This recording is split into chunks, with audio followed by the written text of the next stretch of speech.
Hello champions. आज हम PGBP के 5th लेक्चर को कवर करेंगे और आज हमारा पीजीबीपी क्लास नंबर 5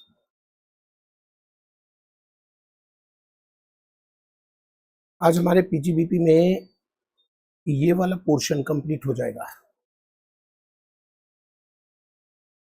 आप ऐसा समझो पीजीबीपी कंप्लीट ही आज हम कंप्लीट कर लेंगे, क्योंकि ये बड़ा इंपॉर्टेंट टॉपिक है। Maintenance of books of accounts, tax audit और प्रिजम्पटिव टैक्सेशन, ये कंबाइंड स्टडी की चीज है और इससे क्वेश्चन एग्जामिनर जरूर डालता है, चाहे वो छोटे क्वेश्चन हो, चाहे वो एमसीक्यू हो, चाहे वो केस स्टडी क्वेश्चन हो, ये जरूर डालता है। और मैंने आपसे प्रॉमिस किया था कि जहां भी जरूरत लगेगी वहां हम इन डिटेल कवर करेंगे, तो इस वजह से हम इस टॉपिक को इन डिटेल कवर करने जा रहे हैं। और इन डिटेल जो मैंने रेगुलर क्लास में कराया है वो यहाँ पर आपको प्रोवाइड करने वाला हूं मैं रिकॉर्डिंग में। तो अभी के बाद वो रेगुलर प्रोवाइड करूंगा, क्योंकि ये जो टॉपिक है ना, इसको आप बहुत अच्छे से समझिएगा। ये हमेशा कंफ्यूजिंग रहता है। टैक्स ऑडिट के लिमिट बड़े कंफ्यूजिंग में है, बहुत सारे टैक्स ऑडिट की लिमिट है, कंफ्यूजन हो जाता है। फिर प्रेजेंटिव से टैक्स ऑडिट को कनेक्ट करना भी बहुत जरूरी है, और प्रेजेंटिव के क्वेश्चंस वो हमें प्रॉपर प्रैक्टिस करके जाना चाहिए। तो मे भी आपने कर रखा हो, बढ़िया हो आपका, तो आप फास्ट स्पीड में इसको कर लीजिएगा, लेकिन करिएगा जरूर, छोड़िएगा नहीं। ठीक है। इसके बाद क्वेश्चन आंसर रह जाएंगे। इसके जो क्वेश्चन आंसर लास्ट में हमने दिए हैं वो क्वेश्चन आंसर रह जाएंगे। तो वो क्वेश्चन आंसर भी मैंने जो करा रही, क्वेश्चन आंसर नहीं, ये वाला हिस्सा रह जाएगा। एक तो मैंने करा दिया था लास्ट क्लास में, है ना। और डबल जे डबल ए बहुत इंपॉर्टेंट है। दैट्स वाई यहाँ पर मैंने डिसाइड किया कि ये चीज मुझे थोड़ा सा डिटेलिंग में कराना चाहिए, फास्ट नहीं होना चाहिए। ठीक है, चैंपियंस बैच है, रीस्टार्ट बैच है, इट्स ओके, करा दो थोड़ा सा डिटेल में। ये दो सेक्शन है ना, डबल जी डबल ए और 10 डबल ए, बहुत इंपॉर्टेंट है। तो इसलिए मैं आपको रेगुलर क्लास की कटिंग इसमें ऐड कर रहा हूँ, तो प्लीज आप उसको कंसीडर कीजिएगा और उसको कंप्लीट कीजिएगा, उसको छोड़िएगा नहीं। इसके बाद जो क्वेश्चंस मैंने इसके साथ आपको अटैच करके दिए हैं वो क्वेश्चन भी आपको करवाए जाएंगे। लगभग 1 घंटे उसमें भी लगेगा। तो समझ लीजिए आज 5वीं क्लास है, 6ठी क्लास में पीजीबीपी आपका कंप्लीट हो जाएगा। क्या मैं कह सकता हूँ 80% हमने कोर्स कंप्लीट कर लिया लगभग 22-23 घंटों में। चलिए 25 घंटे लगा लें, 25 घंटे में 80% कवर कर लिया, तो इसका मतलब कि 30 घंटे में कंप्लीट हो जाना चाहिए। और 15 घंटे जीएसटी, उससे ज्यादा नहीं लगेगा। मैंने आपको प्रॉमिस किया था कि जल्दी से जल्दी मैं कोशिश करूंगा कि आपको ये कंप्लीट करके दे दूँ। ठीक है, तो चलिए मैं इसमें कटिंग ऐड कर रहा हूँ, आप प्लीज उसको कंसीडर कीजिए, देखिए। इसके बाद क्वेश्चन आंसर वाला वीडियो भी आपको देखना है। मिसलेनियस प्रोविजन का सेकंड डिस्कशन हमारा है कि बुक्स कौन मेंटेन करेंगे और टैक्स ऑडिट कौन करवाएंगे। बुक्स ऑफ अकाउंट्स किसको मेंटेन करना है? कंपलसरी है। वैसे तो हर कोई अपने बुक्स मेंटेन करना चाहता है, अपने लेन देन को रिकॉर्ड रखना चाहता है, किसको देना है, किससे लेना है, वो रिकॉर्ड रखना तो हर किसी की जरूरत है। लेकिन इनकम टैक्स कहता है कि हम किसके लिए कंपलसरी बनाते हैं बुक्स ऑफ अकाउंट मेंटेन करना। इसके लिए उन्होंने रूल बना रखा है 6F। सबसे पहला नियम नोटिफाइड प्रोफेशनल के लिए। नोटिफाइड प्रोफेशनल का मतलब ऑलमोस्ट सारे प्रोफेशनल आ गए, यहां तक कि फिल्म एक्टर है, फिल्म के डायरेक्टर हैं, म्यूजिक कंपोजर है, कोई पेंटर है, चित्रकार है, वो सारे नोटिफाइड प्रोफेशनल्स में ही काउंट होते हैं। तो नोटिफाइड प्रोफेशनल में कौन नहीं आएगा, मुझे कोई दिखता नहीं ना आते हुए, जिनको आप प्रोफेशनल जनरली जानते हो। तो हमारे हिसाब से सारे ही हैं, legal, medical, engineering, architecture, accountancy, technical consultancy, interior decorator करने वाले, ऑथराइज रिप्रेजेंटेटिव और फिल्म आर्टिस्ट एक्सेट्रा। बहुत सारे आर्टिस्ट भी इसमें आते हैं, प्रोफेशनल्स।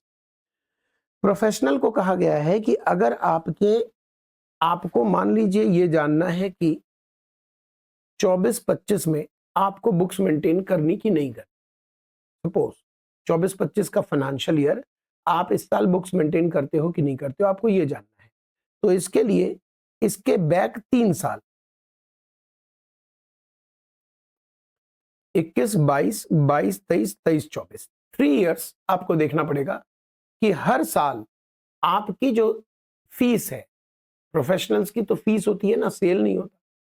आपकी जो फीस है, जो ग्रॉस रिसीट है, हर साल 1.5 लाख से ऊपर है। अगर एवरी ईयर आपकी ग्रॉस रिसीट 1.5 लाख से ऊपर है तो 24-25 में आपको बुक्स मेंटेन करना कंपलसरी है। यानी कि पीछे के तीनों वर्षों में हर साल, मान लीजिए इस साल 1 लाख है, इस साल 2 लाख है, इस साल 3 लाख है, तो आप देख रहे हैं कि 2 साल तो 1.5 लाख से ऊपर है, लेकिन एक साल जो है वो 1.5 लाख से ऊपर नहीं है, तो फिर यहां बुक्स मेंटेन करना कंपलसरी नहीं है। किस ईयर की बात कर रहे हैं हम? 24-25 में जानना चाहते हैं कि बुक्स मेंटेन करना कंपलसरी है कि नहीं। जवाब है नो, क्योंकि लास्ट के तीनों साल 1.5 लाख के ऊपर होना चाहिए एवरी ईयर। एवरी ईयर नहीं है, 2 साल एक्सीड है, एक साल नहीं एक्सीड। सर अगर मान लीजिए किसी ने बिजनेस प्रोफेशन अपना स्टार्ट ही यहां से किया है, तो यहां तो 0 हो गया। हाँ, तो बुक्स नहीं करें मेंटेन। यानी जो बिजनेस स्टार्ट करते हैं, प्रोफेशन स्टार्ट करते हैं, उनको शुरुआत के 3 साल तक गवर्नमेंट कहती है अगर आपको लगता है कि 1.5 लाख के ऊपर जाएगा ग्रॉस रिसीट, तो आप बुक्स मेंटेन कर लो उस साल जिस साल आपको लगता है। जैसे मान लीजिए कि 3 साल पीछे का डेटा नहीं है, आपने अभी अभी प्रोफेशन स्टार्ट किया है, तो लॉ मेकर कहते हैं कि अगर आप अभी अभी प्रोफेशन स्टार्ट करते हो, 3 साल का पीछे डेटा नहीं है, तो आप बस ये समझो कि इस साल you want to know whether books is required to be maintained. Answer है कि इस साल आपको आपकी रिसीट कितनी लगती है, exceeding 1.5 lakh. If answer is yes, तो आपको बुक्स मेंटेन करना पड़ेगा, चाहे पीछे के 3 साल का डेटा हो ना हो। मतलब डेटा अगर है तब तो डेटा से चलेंगे, अगर नहीं है डेटा और आपको लगता है कि इस साल 1.5 लाख के ऊपर जाएगा ग्रॉस रिसीट, तो आपको बुक्स मेंटेन करना पड़ेगा। लेकिन अगर 3 साल का डेटा है तो फिर इस साल क्या लगता है उससे फर्क नहीं पड़ेगा। 3 साल का अगर डेटा है तो इस साल क्या लगता है उससे फर्क नहीं पड़ेगा, लेकिन 3 साल का डेटा नहीं है, तब आपको देखना है कि इस साल आपकी 1.5 लाख से ऊपर ग्रॉस रिसीट हो सकती है कि नहीं। जैसे मान लीजिए 1 महीने में आपकी 40,000 रुपये आ गई फीस, तो आपको लगता है जब 1 महीने में 40,000 आ गया तो पूरे साल में 1.5 लाख के ऊपर तो आना आसान है, तो आपको बुक्स मेंटेन करना चाहिए। यानी थोड़ा सा डाइसी रहता है, थोड़ा सा डिबेटेबल रहता है, थोड़ा सा लड़ाई झगड़े का विषय रहता है। इसलिए प्रैक्टिकल लाइफ में कोई भी आदमी पंगा नहीं लेता, बुक्स मेंटेन कर लेता है। वो कहता है क्यों पंगा लूं, लाइकली टू एक्सीड वाले वर्ड्स में तो कंफ्यूजन है। हमें लगता है, आपको नहीं लगता है, तो लड़ाई झगड़ा क्यों करूं, बुक्स तो मेंटेन करना है, कर लेते हैं। क्योंकि बुक्स अगर मेंटेन नहीं किया तो बुक्स मेंटेन नहीं करने पर आपको पेनल्टी देनी पड़ेगी 25,000 रुपए। 25,000 की पेनल्टी लेवी होती है एवरी ईयर, जिस साल बुक्स नहीं मेंटेन करते। ये तो हुआ प्रोफेशनल्स के लिए। अब जो बिजनेसमैन बच गए या अदर प्रोफेशनल जो नोटिफाइड नहीं है, बिजनेसमैन बच गए, सर और कौन हो सकते हैं जो प्रोफेशनल्स नहीं है? देखिए अब इसमें जैसे आप टीचिंग करते हैं, हम तो चार्टर्ड अकाउंटेंट है तो प्रोफेशनल में आ गए। लेकिन जैसे मान लीजिए कोई ट्यूशन सेंटर खोले हुए, तो वो प्रोफेशनल में नहीं आएंगे, नोटिफाइड वाले। जैसे मूर्तिकार वगैरह, इसमें मूर्ति बनाकर बेच रहे हैं, वो सब इसमें नहीं आ रहे हैं ढूंढने पे। तो कुछ इक्के दुक्के रह जाते हैं जो प्रोफेशनल्स हैं बट वो नोटिफाइड नहीं है, उनके लिए उनको बिजनेसमैन की तरह ट्रीट करते हैं। तो बिजनेस के लिए क्या नियम है, अगर आप इंडिविजुअल एचयूएफ हो तो लास्ट के 3 साल में किसी भी साल आपका नेट प्रॉफिट 250 के ऊपर चला गया या सेल आपकी 25 लाख के ऊपर चली गई, तो आपको करंट ईयर में बुक्स मेंटेन करना पड़ेगा। देखिए नोटिफाइड प्रोफेशनल की बात अलग है, वहां पर लास्ट के तीनों साल आपको 1.5 लाख के ऊपर जाना था। लेकिन जो बिजनेसमैन है उनके लिए सरकार ने कहा है कि पिछले 3 साल में किसी भी साल, एनी ईयर, लिखा हुआ ना एनी ईयर, किसी भी साल नेट प्रॉफिट 2.5 लाख के ऊपर चला जाए या किसी भी साल टर्नओवर 25 लाख के ऊपर चला जाए, तो आपको बुक्स मेंटेन करना पड़ेगा करंट ईयर। यानी जैसे मान लीजिए आपको जानना है 24-25 में कि आपको बुक्स मेंटेन करना है कि नहीं। आप एक व्यापारी हो, बिजनेसमैन हो, तो आप लास्ट के 3 साल में अपना डेटा चेक करो, 1, 2, 3, इसमें किसी भी साल नेट प्रॉफिट 2.5 के ऊपर चला गया हो या मान लो नेट प्रॉफिट 2.5 के ऊपर नहीं गया किसी भी साल, बट टर्नओवर 25 लाख के ऊपर चला गया हो तो भी बुक्स मेंटेन करना पड़ेगा। ये इंडिविजुअल एचयूएफ के लिए। अगर अदर देन इंडिविजुअल एचयूएफ जानना चाहते हैं कि हमको बुक्स मेंटेन करना है कि नहीं, हम बिजनेस कर रहे हैं, जैसे एक पार्टनरशिप फर्म बिजनेस कर रहा है, एक कंपनी बिजनेस कर रही है, एओपी बीवाई बिजनेस कर रहा है, देखिए ये लोग बुक्स मेंटेन करते ही करते हैं, फिर भी लॉ में रिक्वायर्ड किसको है वो डिस्कशन चल रहा है। तो इनका नेट प्रॉफिट 1.20 के ऊपर चला गया या टर्नओवर 10 लाख के ऊपर चला गया, पीछे के 3 साल में किसी भी साल, दोनों चीजें ऊपर जाए जरूरी नहीं है, एक भी चीज ऊपर चली गई 3 में से किसी भी साल में तो बुक्स मेंटेन करना पड़ेगा। किस साल? करंट ईयर में। ये पीछे के 3 साल के डेटा को देखकर 24-25 में डिसाइड हो रहा है। ये आपको लर्न करना पड़ेगा। एमसीक्यू पॉसिबल है इस पे, प्रैक्टिकल तो और कुछ बनाएंगे नहीं। अब क्या है, गवर्नमेंट ने कुछ बिजनेस को और प्रोफेशनल्स को प्रेजम्पटिव टैक्सेशन दे रखा है। जैसे ट्रांसपोर्टर है, गुड्स ट्रांसपोर्ट करने वाले, उनके लिए ये सेक्शन बनाया है। जो बिजनेसमैन है उनके लिए ये सेक्शन बनाया है, और जितने भी नोटिफाइड प्रोफेशनल्स हैं उनके लिए ये सेक्शन बनाया है। उनसे गवर्नमेंट कहती है कि आपके लिए हम फिक्स कर देते हैं पीजीबीपी, आपको नेट प्रॉफिट, खर्चा अलाउड, खर्चा डिसअलाउड, ये सब करने की जरूरत नहीं है। आपका जो सेल है उस पर हम एक अमाउंट फिक्स कर देते हैं कि ये आपकी बिजनेस इनकम हम मान लेंगे। आप भी राजी हो जाओ तो आपको बुक्स भी नहीं मेंटेन करनी। हालांकि आपका बुक्स रिक्वायर्ड होगा मेंटेन करना, क्योंकि अभी अभी पढ़ा है आपने बुक्स रिक्वायरमेंट क्या है, बट आप अगर हमारी पीजीबीपी वाली बात मान जाओ फिक्स, तो आपको बुक्स भी मेंटेन करने की जरूरत नहीं है। लेकिन अगर आप नहीं मानते हो तो फिर आपको बुक्स मेंटेन करना पड़ेगा इररिस्पेक्टिव ऑफ योर टर्नओवर। फिर हम ये नहीं देखेंगे कि लास्ट के 3 साल का डेटा क्या है। आप अगर प्रेजम्पटिव टैक्सेशन से बगावत करते हो, ये प्रेजम्पटिव टैक्सेशन है, प्रेज्यूम्ड मतलब पहले से मान लिया गया है। जैसे मैं बताता हूं, हम लोग प्रोफेशनल हैं, ठीक है, तो हम लोगों को सरकार कहती है कि अगर आपका टर्नओवर 50 लाख के ऊपर नहीं है, करंट ईयर में अगर आपका टर्नओवर 50 लाख के ऊपर नहीं है, तो आप अपने फीस का 50% पीजीबीपी हमें शो कर दो। आपके हम बुक्स मेंटेन नहीं करवाने, बुक्स मेंटेन करने के लिए नहीं बोलेंगे, आपको ऑडिट वगैरह कराने के लिए नहीं बोलेंगे। आप मतलब मुक्त हो, आपकी कैलकुलेशन भी एओ नहीं करेगा, आपके कौन से खर्चे अलाउड थे, कौन से डिसअलाउड थे, कुछ नहीं देखेगा, क्योंकि आपकी इनकम हमने फिक्स कर दी 50% आपकी फीस की।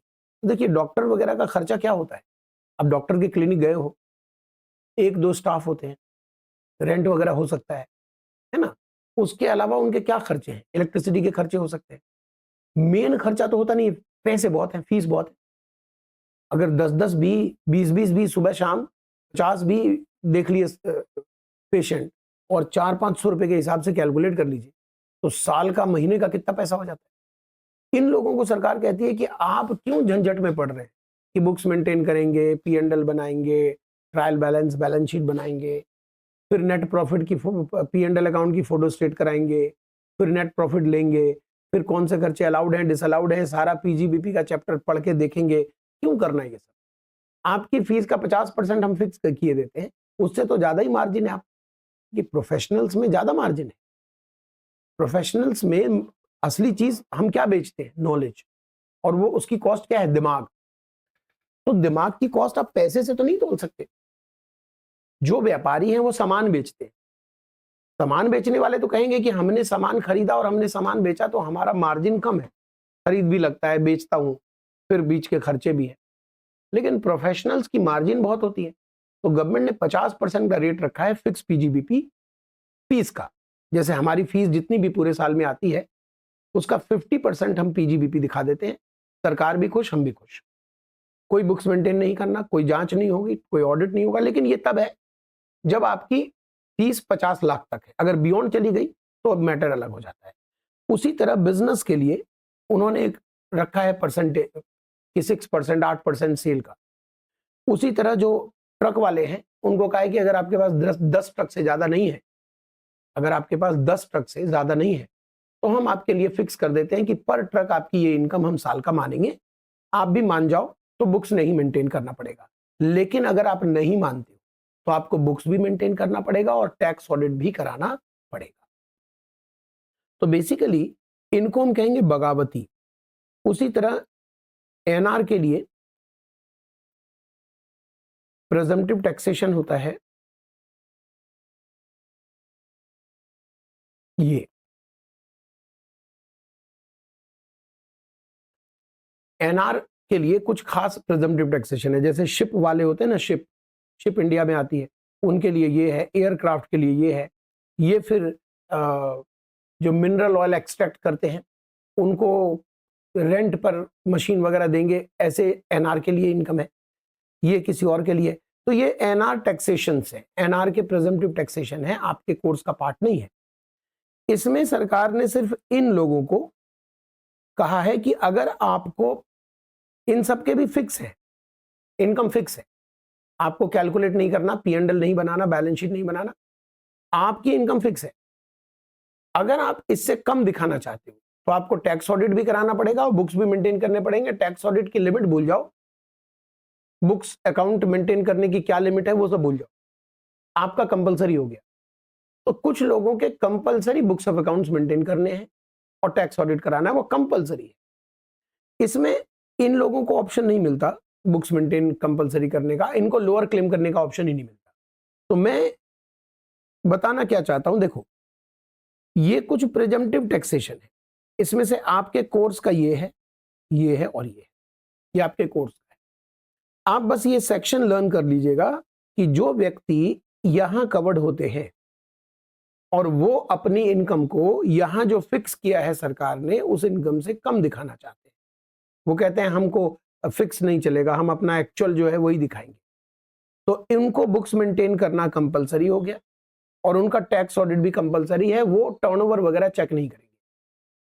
उसी तरह जो व्यक्ति यहां आते हैं प्रेजम्पटिव टैक्सेशन में और वो लोअर क्लेम करना चाहते हैं, साथ ही साथ वो ये बताना चाहते हैं कि हमारी टीटीआई एमईएल से ज्यादा है, यहां पर एक और कंडीशन है, वो लोअर भी क्लेम करने वाले हों और टीटीआई उनकी एमईएल से ज्यादा हो, तब सरकार कहती है कि आपको बुक्स भी मेंटेन करना पड़ेगा, टैक्स ऑडिट भी कराना पड़ेगा।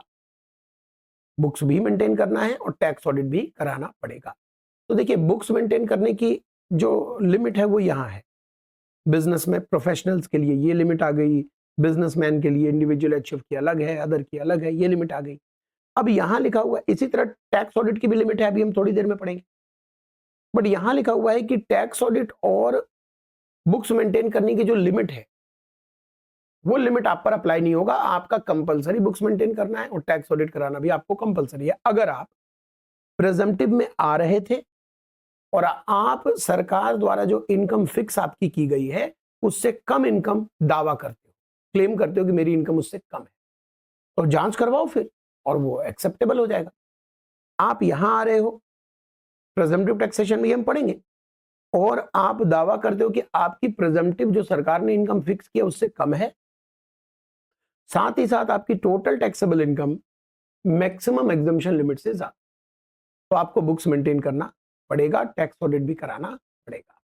ओके, यहां लिखा हुआ है, एक चीज और समझ के चलेंगे कि बुक्स मेंटेन करना 6 साल तक कंपलसरी है असेसमेंट ईयर के अंत। क्या मतलब हुआ इसका? एग्जाम में एमसीक्यू आ सकता है, जैसे मान लीजिए 24-25 प्रीवियस ईयर के लिए आपने बुक्स मेंटेन किया, तो इसे संभाल कर आप कब तक रखोगे? इसे आप संभाल कर कब तक रखना चाहते हो? सरकार कहती है कि इसका असेसमेंट ईयर क्या है? 25-26। 25-26 का अंत क्या है? वहां से 6 साल, यानी 31 मार्च 2032 तक आपको बुक्स मेंटेन, मतलब बुक्स संभाल कर रखना पड़ेगा उस साल का, एक पर्टिकुलर ईयर के लिए आप कैलकुलेट कर सकते हो। बुक्स अगर आपने मेंटेन नहीं किया, आपको करना अनिवार्य था, आपने नहीं किया, तो 25,000 रुपए की पेनल्टी है 271A। अब आते हैं हम टैक्स ऑडिट किसको कराना है, टैक्स ऑडिट किसको कराना है। लेकिन मैं टैक्स ऑडिट और बुक्स मेंटेन करने से पहले मैं आपको बताना चाहता हूं प्रेजम्पटिव टैक्सेशन। क्योंकि उससे ज्यादा क्लैरिटी आएगी। सबसे पहले 44A में आ जाइए। हम 3 प्रेजम्पटिव टैक्सेशन पढ़ने जा रहे हैं जो एग्जाम के लिए बहुत ज्यादा इंपॉर्टेंट है। 3 प्रेजम्पटिव टैक्सेशन जो एग्जाम के लिए बहुत इंपॉर्टेंट है। पहला हम पढ़ रहे हैं 44AE। ये एप्लीकेबल है गुड्स ट्रांसपोर्ट बिजनेस के लिए। तो आपके पास क्या होना चाहिए?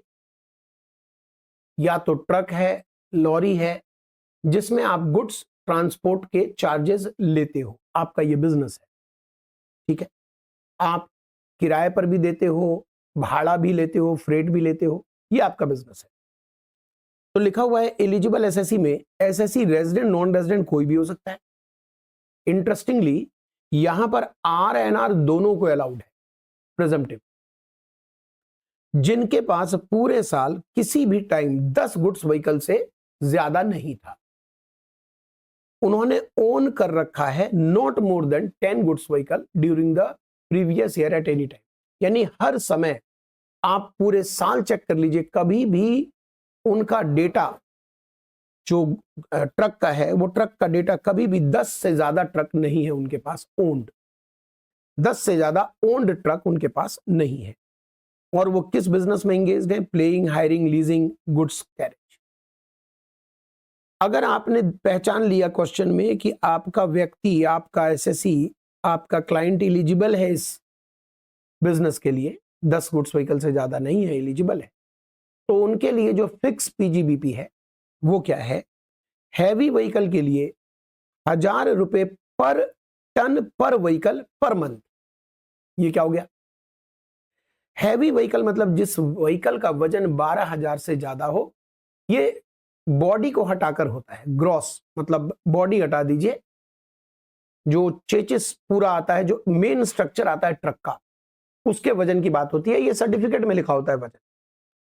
तो अगर आपके गुड्स व्हीकल का वजन 13,000 किलो है, तो आपका जो आपकी पीजीबीपी है वो 13,000 रुपए पर मंथ है। एक व्हीकल की बात हो रही है। अगला व्हीकल मान लीजिए 15,000 किलो का है, ट्रक का वजन बोल रहा हूं, तो आपकी पीजीबीपी इनकम 15,000 रुपए हो गई पर मंथ उस व्हीकल से। और अगर आपके पास हैवी व्हीकल नहीं है, मतलब कि आपके व्हीकल का वजन 12,000 किलो या उससे कम है, तो फिर कितना वजन है छोड़ दीजिए, 12,000 या उससे कम वजन है, तो पर व्हीकल 7,500 पर मंथ आपका अमाउंट फिक्स कर दिया है। ये पर मंथ है।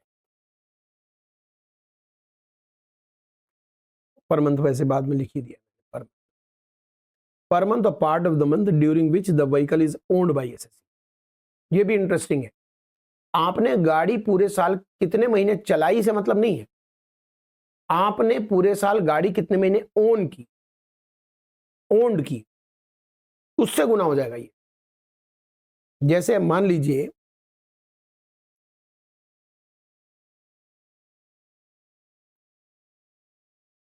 आपके पास ए और बी दो गाड़ी थी, गाड़ी का नाम है ए, गाड़ी का नाम है बी। ये दोनों जो है ये 10,000 किलो के वजन वाला है, ठीक है। इसमें से बी आपने यहां बेच दी। कब बेची है बी?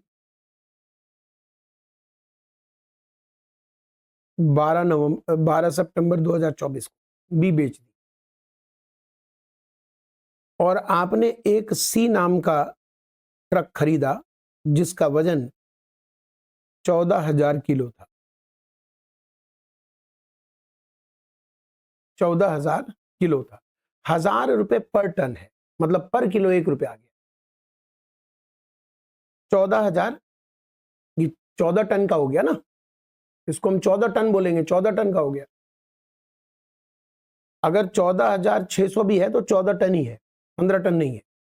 तो 14 टन है तो 14,000, सीधी सीधी बात है। तो सी नाम का जो ट्रक है वो 14,000 किलो का है। आपने इसे खरीदा है, मान लेते हैं 27 जून को, और इसको पुट टू यूज किया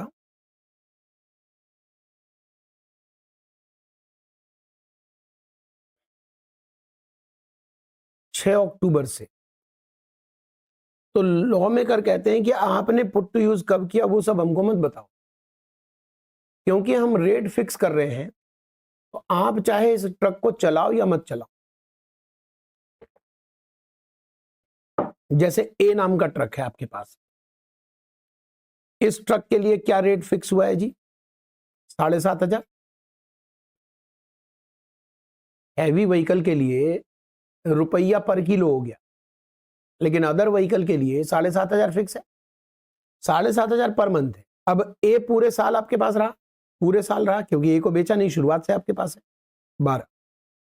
आप ये दलील दे दो कि ए 3 महीने तो गैरेज में पड़ा रहा, 2 महीने तो एक्सीडेंट हो गए, रोड के किनारे गिरा पड़ा रहा। लॉ मेकर सेज इससे हमें कोई फर्क नहीं पड़ेगा। इस ट्रक से आपने कितने भाड़ा कमाया वो हमें मत, उससे हमारा कंसर्न ही नहीं है। फिर तो हम एक्चुअल ना देख लें। हमने आपकी इनकम फिक्स मान ली है 7,500 पर मंथ, तो 12 से गुना करके ये ए ट्रक ने कमाया। और देखिए इतना कम रखा है सरकार ने ना, कि एक ट्रक से साल में 90,000 नहीं कमा रहे हो तो बेच क्यों नहीं रहे उसे? बहुत कम रखा है, लोग खुशी खुशी एक्सेप्ट करते हैं इस रेट को, कोई बगावत नहीं करता। अच्छा, अब सी नाम का जो ट्रक है, सी नाम का ट्रक आपने 27/6 को खरीदा, तो छठा महीना पूरा काउंट होगा। वैसे कितने वजन कितना आएगा इसका, मतलब कितना रेट होगा? 14,000 रुपए। जून पूरा काउंट होगा, क्योंकि पार्ट ऑफ द मंथ के लिए भी पूरा का पूरा अमाउंट लेना पड़ेगा। तो जून, जुलाई, अगस्त, सितंबर, अक्टूबर, नवंबर, दिसंबर, जनवरी, फरवरी, मार्च, 10 महीने से गुना कर दीजिए, 1,40,000 की कमाई। आप कह रहे हो सर इसको तो हमने यूज ही अक्टूबर से किया, पुट टू यूज करने के बाद ही तो डेप्शन लेते हैं। कह रहे करेक्ट, डेप्शन तो पुट टू यूज के बाद ही लेते हैं, पर डेप्शन हमको लेना ही नहीं है। डेप्रिसिएशन वगैरह क्यों निकालना? हमने पीजीबीपी का फाइनल आंसर निकाल दिया आपका। ये अमाउंट जानते हैं क्या? ये पीजीबीपी है, डेप्शन वगैरह भूल जाइए, सब हो गया। आप साइड बाय साइड अपना ब्लॉक बनाकर डेप्रिसिएशन कैलकुलेट करते रहो, डब्ल्यूडीवी घटाते रहो, बट ये मत समझना कि वो डेप्रिसिएशन आपको मिलेगा, अलाउड होगा। वो डब्ल्यूडीवी घटता रहेगा, ओपनिंग डब्ल्यूडीवी आएगी, फिर क्लोजिंग आएगा, फिर ओपनिंग आएगा, वो एवरी ईयर होता रहेगा। वो इसलिए कि कल को अगर 10 गुड्स व्हीकल से ज्यादा हो गया तो ये प्रिजम्पटिव से आप अगर बाहर हो गए तो आप नॉर्मल इनकम टैक्स कैलकुलेट करोगे। तो नॉर्मल पीजीबीपी निकालने के लिए आपको ओपनिंग डब्ल्यूडीवी चाहिए। तो साइड बाय साइड आप अपने ब्लॉक को रिड्यूस करते रहो, साइड बाय साइड आप डेप्रिसिएशन निकालते रहो, ब्लॉक वाला गेम आप खेलते रहो। लेकिन डेप्रिसिएशन वगैरह समझो ये कर करा के आया 90,000, कर करा के आया 1,40,000। अब बी नाम का एसेट आपने बेच दिया, कितने महीने रहा आपके पास? शुरू से रहा। अच्छा, बी कितने का था? 10,000 किलो का था, तो वो हैवी व्हीकल नहीं है, लोअर है, लाइट व्हीकल में आ गया। लाइट व्हीकल 7,500 है। कितने महीने? अप्रैल, मई, जून, जुलाई, अगस्त, सितंबर। सितंबर पूरा लेंगे, 12 तारीख ही को बेच दिया, लेकिन सितंबर पूरा लेंगे, तो 6 महीने हो गए। इस पे बहुत सारे क्वेश्चन पूछते हैं, एक एग्जाम में तो एक ही पूछेंगे, मतलब एग्जाम में समझिए ये इसके क्वेश्चन आते आते, चाहे 2 नंबर आए, 4 नंबर आए। 2,75 सरकार कहती है 3 ट्रक का हमने 2,75,000 आपकी इनकम मानी। ये इनकम डेप्रिसिएशन को घटाने के बाद मानी है। सारे खर्चे, डेबिट क्रेडिट सब जो हो सकता था कर लिया। मतलब ये फाइनल आंसर है पीजीबीपी। पीजीबीपी है। जैसे मान लीजिए ये ट्रक की कहानी मैं एक इंसान की नहीं, एक फर्म की कर रहा हूं, तो फर्म का हमने ये पीजीबीपी निकाला, और फर्म में तो एक एक्स्ट्रा डिडक्शन भी मिलता है। अभी फर्म भूल जाइए, इंडिविजुअल मानिए। मान लीजिए कि एक इंडिविजुअल मैं हूं, मेरा ये काम है, मैं ट्रक ऑपरेट करता हूं, ए बी 2 ट्रक पहले थे, सी आ गया और बी हमने बेच दिया, तो मेरी ये पीजीबीपी इनकम निकली है। फिर मेरा अदर सोर्सेज का भी इनकम है, कैपिटल गेन भी इनकम है, वो सब जुड़ के जीटीआई फिर टीटीआई। तो मैं टैक्स लायबिलिटी में कहां पर स्टैंड कर रहा हूं? 2,75 लेकर, पीजीबीपी की फाइनल आंसर। डेप्रिसिएशन घटा हुआ है, लेकिन इसका यह मतलब नहीं है कि आप ब्लॉक नहीं बनाओगे, आप डेप्रिसिएशन नहीं निकालोगे। आपको जो सिखाया है डेप्रिसिएशन निकालने का तरीका, opening WDV, add actual cost minus money payable, वो एज सच आपको करना पड़ेगा साइड बाय साइड। मैं पीएनडल बनाने नहीं कह रहा, बैलेंस शीट बुक्स मेंटेन करने नहीं कह रहा, लेकिन डेप्रिसिएशन को आपको मेंटेन करना पड़ेगा। उसका रीजन बड़ा साफ है। कल को अगर 3 साल बाद आप नॉर्मल टैक्सेशन में आ गए प्रेजम्पटिव के बजाय, तो उस समय आपको ओपनिंग डब्ल्यूडीवी चाहिए ना, उस साल तो आपको डेप्शन क्लेम करना मिलेगा। तो आप पुराना डब्ल्यूडीवी से थोड़ा ना डेप्शन क्लेम करोगे। गवर्नमेंट कहती है कि डब्ल्यूडीवी आप कैलकुलेट करो, डेप्रिसिएशन कैलकुलेट करो और deemed to have been allowed मानो कि डेप्शन इसमें अलाउड है। और सरकार कहती है ये भी ध्यान रखना, डेप्रिसिएशन निकालते समय बाई चांस किसी साल 50 1 50 2 लग गया, शॉर्ट टर्म लॉन्ग टर्म 51 52, तो 51 52 अगर किसी साल लग गया तो वो सेपरेटली चार्ज होगा, वो सेपरेटली चार्ज होगा क्योंकि वो कैपिटल गेन इनकम है। 275 में छुटकारा नहीं है। 275 क्या है? पीजीबीपी। और मान लो कि ब्लॉक आप कैलकुलेट कर रहे हो, ब्लॉक का डेप्शन कैलकुलेट कर रहे हो, डेप्रेशन 0 आ गया और कैपिटल गेन आ गया, तो कैपिटल गेन आपको निकाल के टैक्स देना पड़ेगा, वो सेपरेट इनकम है क्योंकि ये तो पीजीबीपी है, वो कैपिटल गेन है, दोनों जुड़ेगा। तो बताइए प्रेजम्पटिव टैक्सेशन में हम डेप्रिसिएशन अलाउड नहीं करते, खर्चे अलाउड नहीं करते, क्या उसके बावजूद हम डेप्रिसिएशन की कैलकुलेशन करते हैं? यस। किन कारणों से? 2 कारणों से। एक, भविष्य में अगर मुझे प्रेजम्पटिव से नॉर्मल पीजीबीपी में आना पड़े तो उस समय मुझे ओपनिंग डब्ल्यूडीवी की जरूरत पड़ेगी, इसलिए मुझे हर साल डेप्रिसिएशन निकाल के डब्ल्यूडीवी रिड्यूस करते रहना पड़ेगा। कारण नंबर 2, हो सकता है कि किसी साल में डेप्रिसिएशन निकाल रहा हूं, उस समय मेरा कैपिटल गेन आ गया, तो capital gain will be charged separately in addition to presumptive taxation 2,75,000, जो यहां आ रहा है इस एग्जाम्पल। ठीक है, ये क्वेश्चन है, आप इसमें पीजीबीपी निकाल के दिखाओ मुझे, ट्राई कर सकते हो आप। देखो एलएलपी है are limited,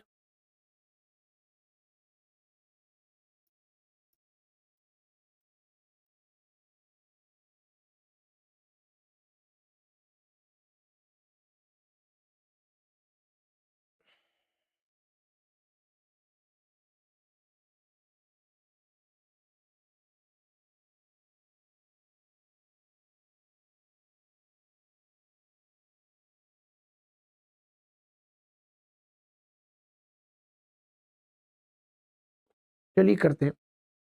LLP are limited, उनके पास व्हीकल हैं, 5 गुड्स व्हीकल हैं 11,000 किलो वाले, एक गुड्स व्हीकल है हैवी 14,000 किलो वाले। यहां पर आपने 11,000 वाला 2 व्हीकल बेच दिया, तो 6 थे, अब कितने रह गए?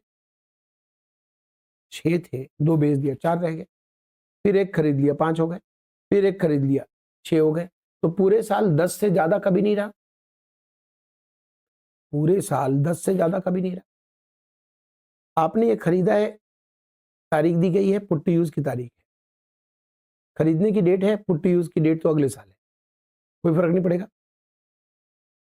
उसके बाद है ब्रॉड फॉरवर्ड लॉस आ रहा है आपके पास, ब्रॉड फॉरवर्ड अनअब्जॉर्ब्ड डेप्शन आ रहा है आपके पास, टीटीआई कैलकुलेट करना है, हाउस पब्लिक इनकम कैलकुलेटेड है, और आपने एक 80G में डोनेशन भी दिया है, prime minister national relief fund, list 1 list A में आता है।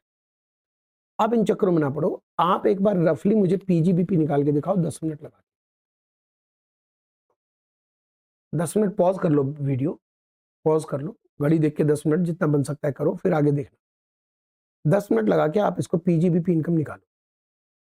अभी हमने ये सीखा ना, इसी को थोड़ा सा ट्राई तो करो, गलत होगा तो क्या हो गया, आप ट्राई करो, गलत होगा तो भी करेंगे। तो आप 10 मिनट के लिए पॉज करो और उसको ट्राई करो और फिर आगे बढ़ के आंसर देखो, ठीक है।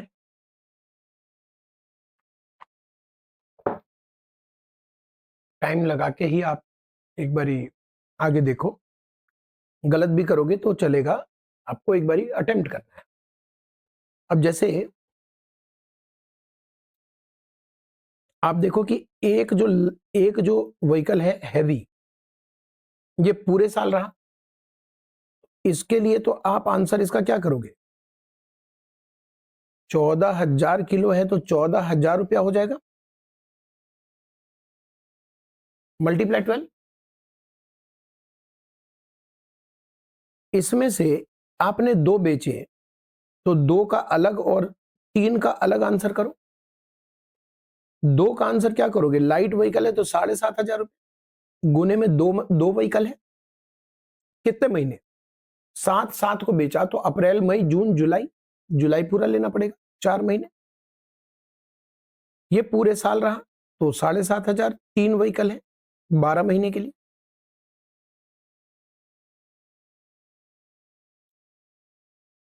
इसका देखो क्या करोगे, 16,000 हैवी व्हीकल है, हैवी व्हीकल है तो 16,000 रुपये आएगा, मल्टीप्लाई कितने महीने, एक ही व्हीकल की निकाल रहे हैं डायरेक्टली, खरीदे के डेट से लेंगे तो 9, 10, 11, 12, 1, 2, 3, 7 महीने, और ये फरवरी में है तो फरवरी और मार्च 2 महीने आ गया, 10,000 है इसका वजन, तो लाइट व्हीकल में 7,500 आ जाएगा 2 महीने के लिए। इस तरह से आपका ये आंसर आ जाएगा पीजीबीपी। अब मैंने जैसा कि कहा कि टैक्सेबल पीजीबीपी आया, तो पीजीबीपी के जितने भी सेक्शन हैं 28 से 44 वो सारे अप्लाई करने के बाद आए, तो प्रश्न उठता है कि क्या मेरा जो पुराना लॉस है ब्रॉड फॉरवर्ड उसको हम यहां से सेट ऑफ कर सकते हैं। आपको यह देखना है कि इस सेक्शन में से कुछ भी यूज नहीं कर पाएंगे आप। 28 से 44 हम मानेंगे कि आपने ऑलरेडी यूज कर लिया। जो 6,25,000 की आपकी इनकम है वो पीजीबीपी की इनकम है, जिसमें आपने सेक्शन 28 से लेकर सेक्शन 44 तक के सारे प्रोविजन अप्लाई कर दिए, ये मानकर चलेंगे। अब लॉस जो सेट ऑफ होता है वो 71, 70, 72 में होता है। क्या वो हमने मान लिया कि इसमें एडजस्ट हो गया? नहीं। तो लॉस क्या हम सेट ऑफ कर सकते हैं? यस। अनएब्सॉर्ब डेप्रिसिएशन भी पुराना आ रहा है, लेकिन उसका सेक्शन क्या होता है? 32(2). और चूंकि हमने कसम खा लिया कि 28 से 44 हमने पूरा यूज कर लिया है, तो 32(2) भी यूज कर लिया है, तो बड़ा अजीब सा वाक्य हो गया कि लॉस तो हम सेट ऑफ कर सकते हैं इससे, लेकिन अनएब्सॉर्ब डेप्रिसिएशन सेट ऑफ नहीं कर सकते। वो जस्ट फॉर कंफ्यूजन कि भाई वो 32(2) में आ रहा था, अब क्या कर सकते, सिर्फ इसलिए। इसके बाद आपके पास पीजीबीपी आ जाएगा, फिर आपके पास हाउस प्रॉपर्टी इनकम है। अब अनएब्सॉर्ब डेप्रिसिएशन का मजा आप हाउस प्रॉपर्टी से ले सकते हो, क्योंकि अनएब्सॉर्ब डेप्रिसिएशन सैलरी को छोड़कर कहीं से भी सेट ऑफ कर सकते हैं आप। तो क्या आप हाउस प्रॉपर्टी सेट ऑफ कर सकते हैं? यस। तो आपने हाउस प्रॉपर्टी सेट ऑफ कर लिया, हाउस प्रॉपर्टी 0 आ गया, जीटीआई आ गई आपकी, डिडक्शन आपने 80G की ले ली prime minister national relief fund में, जीटीआई आपका आंसर बन गया। अनएब्सॉर्ब डेप्रिसिएशन अभी भी बचा रह गया है, वो आगे कैरी फॉरवर्ड हो जाएगा। भाई अनएब्सॉर्ब डेप्रिसिएशन आपका 140 है, 90 आपने सेट ऑफ किया, 50,000 रह गया, वो अगले साल कैरी फॉरवर्ड हो जाएगा। करेक्ट है। अब यहां पर एक चीज मैंने जो मेंशन किया है वो थोड़ा सा मिस्टेक है, आपको दिख भी रहा होगा कि मैं क्वेश्चन करते समय एक बार सोच रहा था कि करवाऊं ना करवाऊं।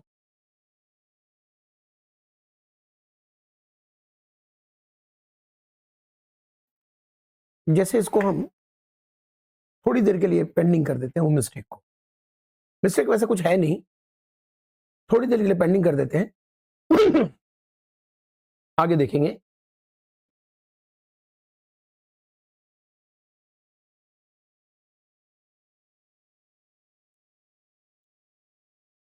अब आते हैं हम 44 ये था आपका प्रेजम्पटिव टैक्सेशन गुड्स ट्रांसपोर्ट के लिए। ओके, अब आते हैं प्रोफेशनल्स के लिए, बड़ा इंटरेस्टिंग है। जितने भी नोटिफाइड प्रोफेशनल्स हैं, जितने भी नोटिफाइड प्रोफेशनल्स हैं, गवर्नमेंट उनको कहती है कि अगर आपकी फीस, जिसको हम कहते हैं gross receipt, fees gross receipt, अगर आपकी फीस या gross receipt relevant previous year में, जिस ईयर के लिए आप ये अप्लाई करना चाहते हो, जैसे हमारा ईयर है 24-25, अगर आपकी फीस 24-25 में 50 लाख को क्रॉस नहीं करती, तो आप 44 ADA का मजा ले सकते हो। मजा यह है कि आपकी जितनी फीस है उसका 50% हम फिक्स्ड पीजीबीपी मानेंगे, और आपको कोई टेंशन लेने की जरूरत नहीं है, बुक्स मेंटेन करने की जरूरत नहीं है, टैक्स ऑडिट कराने की जरूरत नहीं है, आप मौज करो। आपसे कोई प्रश्न नहीं पूछा जाएगा, बस आप फीस का 50% अपनी पीजीबीपी इनकम दिखा दो। गवर्नमेंट कहती है आप ज्यादा भी दिखा सकते हो, तो हमने कहा अच्छा हम पागल बैठे, हम ज्यादा दिखाएंगे, लेकिन कम नहीं दिखा सकते। कम दिखाओगे तो फिर टैक्स ऑडिट कराना कंपलसरी हो गया, बुक्स ऑफ अकाउंट मेंटेन करना कंपलसरी, फिर वो एक्चुअल देखेंगे कि आपका एक्चुअल में कितना है। बट 50% अगर आप दिखा दो तो हम संतुष्ट हैं। सरकार कहती है हमको बुक्स नहीं मेंटेन करवाना, टैक्स ऑडिट नहीं करवाना, 50 दिखा दो, 50%।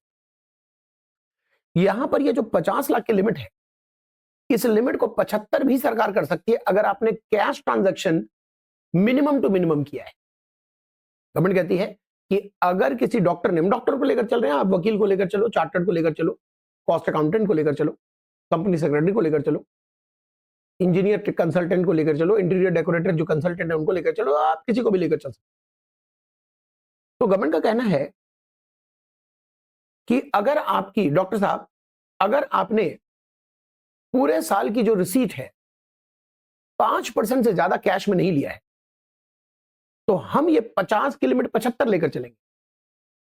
जैसे मान लीजिए आपकी जो फी है वो है 40 लाख, तो फिर तो पंगा ही नहीं है, आप 44 एडी ले सकते हो। 44 एडी इज चॉइस, आपको नहीं लेना, ज्यादा दिखाना है मौज में दिखाओ। कम दिखाने पर अगर आ गए आप, तब टैक्स ऑडिट बुक्स मेंटेन करना कंपलसरी हो। तो आप 20 लाख अपनी पीजीबीपी दिखा दो कि हमारी पीजीबीपी 20 लाख, कोई टेंशन नहीं, मजे करो। लेकिन अगर आप 60 लाख रुपए में आ गए, आपकी फीस है 60 लाख, तो 50 लाख को क्रॉस कर गया, गवर्नमेंट कहती है अभी भी आप यहां आ सकते हो। मुझे ये बताओ कि आपने कैश में कितना लिया और बैंक के थ्रू कितना लिया, यूपीआई वगैरह करते हैं ना, तो कैश में कितना लिया। अगर आपने 3 लाख से ज्यादा कैश नहीं लिया, 3 लाख कैसे आया, 5%। अगर 60 लाख में आपने कैश 3 लाख तक लिया है तो इट इज ओके, फिर आपकी लिमिट 50 नहीं होगी, 75 होगी। तो यहां पर प्रिजम्पटिव टैक्सेशन की लिमिट 50 है या 75, depending upon method of receipt, आपने किस मेथड से पैसे लिए। अगर आपने पूरे रिसीट के 5% से ज्यादा कैश में नहीं लिया, तो अब आपका टर्नओवर 75 की लिमिट चलेगा। 75 से ज्यादा है टर्नओवर तो टैक्स ऑडिट कराना कंपलसरी है। 75 तक आपका टर्नओवर है, आप दो किस्म के आदमी हो गए, एक cash does not exceed 5% of total fees. दूसरे आप ऐसे आदमी हो सकते हैं जहां cash exceeds 5% of total fees. अगर आप यहां हैं तो आपकी लिमिट है 75 लाख, मतलब हुआ 75 लाख तक अगर टर्नओवर है आपका, तो इसका 50% आप पीजीबीपी दिखा के जिंदगी चैन की नींद लो। और अगर 75 के ऊपर क्रॉस कर गया तो अब आपको टैक्स ऑडिट कंपलसरी हो गया। तो मैं साथ साथ टैक्स ऑडिट भी पढ़ा रहा हूं। टैक्स ऑडिट कब कंपलसरी है प्रोफेशनल्स का, 75 लाख को टर्नओवर क्रॉस करे तब। लेकिन अगर आप यहां हो तो यहां 75 नहीं है, यहां लिमिट 50 है। यानी टैक्स ऑडिट की लिमिट क्या है प्रोफेशनल्स के लिए, अगर कोई पूछे तो आप कहना जवाब 50 लाख भी हो सकता है, 75 लाख भी हो सकता है। आप बताओ कि आपने पूरे साल में फीस का कितना परसेंट कैश लिया है। 5% से ज्यादा कैश नहीं है तो आपकी लिमिट 75 लाख है टैक्स ऑडिट की, और 75 लाख तक टर्नओवर है तो प्रिजम्पटिव लगेगा। 75 को क्रॉस कर गया तो टैक्स ऑडिट कराना है। सरकार दोनों तरफ से निश्चिंत है। देखो अब आप चीटिंग करते हो, कुछ खर्चे बोगस दिखाते हो, सरकार कहां तक आपको पकड़ते फिरेगी। तो गवर्नमेंट कहती है अगर आपका टर्नओवर 75 लाख तक है तो वैसे ही हमने फिक्स कर दिया कि 50% पीजीबीपी है, चीटिंग करने का कोई लेना देना ही नहीं है, फिक्स कर दिया, हम भी संतुष्ट आप भी संतुष्ट। और अगर टर्नओवर 75 के ऊपर चला गया तो वैसे ही आप ऑडिट करा लोगे, टैक्स ऑडिट कराओगे, जांच पड़ताल हो जाएगी, पता चल जाएगा गलत सही क्या है। यही चीज 50 लाख पे भी लागू होता है। तो सबसे पहले आपको ये देखना पड़ेगा, प्रोफेशनल्स में क्लियर करना चाहता हूं आपका प्रोफेशनल क्लियर हुआ कि नहीं। अगर आप क्वेश्चन प्रोफेशनल का कर रहे हो तो देखना पड़ेगा कि टर्नओवर टैक्स ऑडिट की लिमिट क्या है। अच्छा, एक और बात बता दूं, 44 AD का जो प्रिजम्पटिव टैक्सेशन है वो इंडिविजुअल और पार्टनरशिप फर्म को ही मिलता है, उसमें भी उनका रेजिडेंट होना जरूरी है, LLP को नहीं मिलता। याद कीजिए, मैंने लास्ट क्लास कहा था कि LLP और फर्म में पूरे एक्ट में कहीं फर्क नहीं है, जहां फर्क है मैं बता दूंगा, यहां फर्क है। 44 ADA प्रिजम्पटिव टैक्सेशन, हम लोग तो चाहते हैं प्रिजम्पटिव लगे, 50% से तो मार्जिन ज्यादा ही होता है प्रोफेशनल्स की। 44 ADA सिर्फ इंडिविजुअल और पार्टनरशिप फॉर्म को अप्लाई होता है। पार्टनरशिप फॉर्म में यहां LLP को नहीं मिलता। हालांकि LLP फॉर्म एक जैसा फील होता है, एक जैसा ही है सब जगह, लेकिन यहां पर LLP को नहीं मिलेगा, 44 ADA फर्म को मिलेगा। फर्म और इंडिविजुअल का रेजिडेंट होना जरूरी है। आपने अभी अभी एक प्रिजम्पटिव टैक्सेशन देखा 44 AE, अरे टर्नओवर ट्रक वाला, उसमें आपने देखा कि रेजिडेंट हो या नॉन रेजिडेंट सबको मिलेगा। उसमें आपने देखा कि इंडिविजुअल भी है, कंपनी भी है, फर्म भी है, LLP भी है, सबको मिलेगा। लेकिन यहां पर इंडिविजुअल और पार्टनरशिप फर्म दो ही लोग ADA ले सकते हैं, उसमें भी उनका रेजिडेंट होना जरूरी है। उनके टर्नओवर की लिमिट 50 को क्रॉस ना करे या कभी कभी 75 को क्रॉस ना करे, तभी ADA ले सकते हैं। टैक्स ऑडिट कब कराना है? किसी भी प्रोफेशनल का टर्नओवर अगर 50 को क्रॉस कर गया तो टैक्स ऑडिट कराना है, 75 को क्रॉस कर गया तो टैक्स ऑडिट कराना है। 50 को क्रॉस कर गया कब, 75 को क्रॉस कर गया कब, वो आपको सिखा दिया मैंने।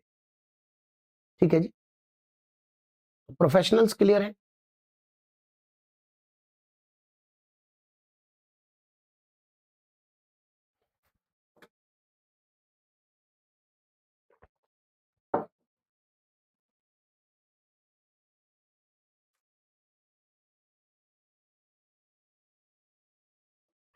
डन।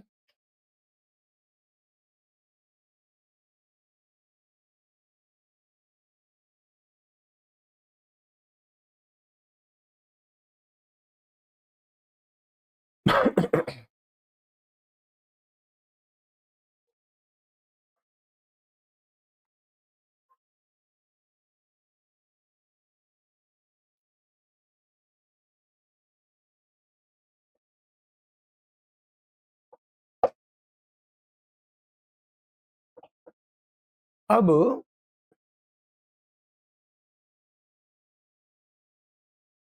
हम करने जा रहे हैं एक मुश्किल सा काम, थोड़ा सा मुश्किल है। AD इसको समझना पड़ेगा,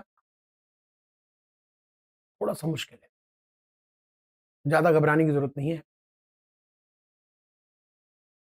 ज्यादा मुश्किल है भी नहीं, थोड़ा मुश्किल है। उसका रीजन है, मुश्किल होने का रीजन है, रीजन ये है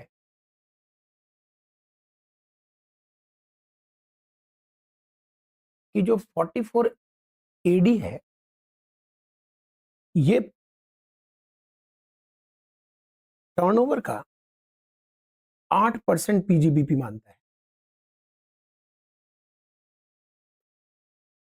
समझ लीजिए कितना कम रेट है, 8% मात्र। हर कोई चाहता है कि मैं 44 AD लूं, ये बिजनेसमैन के लिए है। तो सबसे पहले तो अगर कोई प्रोफेशनल्स है उनको मना कर दिया, अगर कोई एजेंसी बिजनेस है उनको मना कर दिया, अगर कोई कमीशन बेस्ड बिजनेस है उनको मना कर दिया। भाई इन सब की मार्जिन बहुत है, आप ब्रोकर हो, आप क्या कर रहे हो, बैठे बैठे एक मकान दिखा दिया, मकान बिकवा दिया, सारे डॉक्यूमेंट्स की फॉर्मेलिटीज पूरी कर ली, 1 करोड़ का मकान बिका, 1% आपको मिल गया, 1 लाख रुपए। आपके खर्चे कितने हुए? तो यहां मार्जिन ज्यादा है। गवर्नमेंट कहती है इन लोगों को अगर मैं AD दे दूं तब तो इनके लॉटरी निकल जाएगी, इनको AD नहीं दूंगा। तो AD में ना मना करने वाला संख्या बहुत है। जैसे NR को AD नहीं मिलेगा, चाहे आप कोई भी बिजनेस करो, अगर आप NR हो तो आपको AD नहीं मिलेगा। आप कंपनी हो, आप LLP हो, आप AOP हो, आप ऐसे पर्सन हो जो चैप्टर 6A पार्ट C में कवर्ड है, कुछ बिजनेस को चैप्टर 6 से पार्ट सी का डिडक्शन मिलता था ना, चैप्टर 6 से दिखाना पड़ेगा।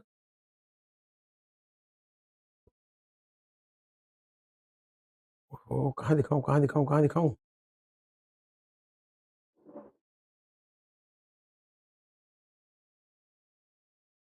कहाँ दिखाऊं? कहीं तो दिख जाए। हाँ, ये था ना चैप्टर 6 से पार्ट सी, याद आया?